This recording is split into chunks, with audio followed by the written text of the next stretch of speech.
Assalamualaikum warahmatullahi wabarakatuh. Saya Muhammad Teguh Irwansyah ingin mempresentasikan analisis proses bisnis pada usaha grosir barang kelontong di toko Rik Next. Latar belakang: toko Rik merupakan usaha yang bergerak di bidang grosir barang kelontong yang ada di Desa Kendal Pencapaian, Kecamatan Candi, Kabupaten Sidoarjo. Bisnis toko tersebut dijalankan dari sekitar bulan Desember tahun 2010-an. Toko Rik menjual berbagai hal, yaitu mulai dari sembako eceran, snack kiloan, dan barang kebutuhan pokok sehari-hari, serta menyediakan layanan digital seperti top up pulsa dan isi token listrik dan lain-lain. Berdasarkan latar belakang di atas, kelompok kami ingin melakukan penelitian mengenai proses bisnis yang terjadi pada toko Rik tersebut. Kami ingin identifikasi bagaimana perjalanannya proses bisnis pada toko Rik dan cara yang harus ditempuh untuk menjalankan bisnis dengan baik. Next. Rumusan masalah pada penelitian ini berfokus pada beberapa hal utama yang dihadapi oleh toko Rik, yaitu ingin mengetahui penerapan proses bisnis apa yang terjadi di toko Rik sehingga bisnis pada toko tersebut bisa aktif sampai sekarang. Kedua, ingin mengetahui apa saja kendala atau permasalahan pada bisnis grosir toko kelontong pada toko Rik. Next. Landasan teori yang dicantumkan yaitu teori proses bisnis, teori sistem informasi, teori bisnis proses reengineering. Next. Pemetaan dan analisis kondisi awal. Berikut adalah diagram alir yang menggambarkan pemetaan dan analisis kondisi awal pada penelitian toko Rik.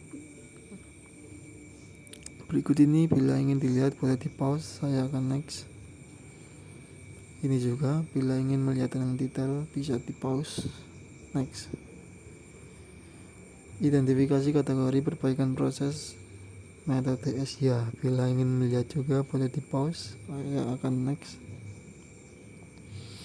Maksud dari perbaikan proses metode SIA: eliminate. Proses ini dihilangkan karena dianggap berlebihan karena tidak efisien dan mengulur waktu pada saat transaksi pembayaran sedang berlangsung. Simplify. Penerimaan barang. Owner harus melakukan persetujuan dengan pihak supplier agar barang bisa datang tepat waktu, entah dijadwalkan saat hari libur, agar karyawan maupun karyawati tidak harus menunggu kedatangan barang untuk dilakukan penakaran dan penimbangan.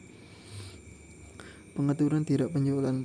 Owner harus inisiatif memasang nama serta harga barang tirak penjualan agar memudahkan konsumen yang hendak ingin berbelanja. Next. Lanjutan. Integrate. Penakaran dan penimbangan barang digabung dengan pengumpulan sisa barang.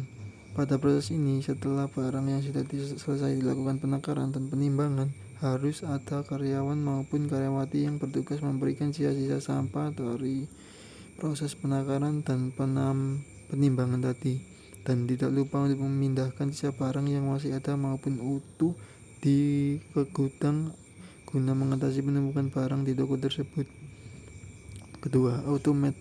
Pelayanan secara tatap muka. Pada proses transaksi pada toko Rik ini masih manual, belum mengusung konsep secara digital, sehingga disarankan untuk menggunakan media digital elektronik untuk menunjang proses pembayaran yang aman dan real time, serta tidak perlu melakukan pengecekan transaksi pembayaran secara manual, serta meminimalisir human error. Baik, itu saja presentasi dari saya. Penelitian ini akan dilanjut di bab selanjutnya.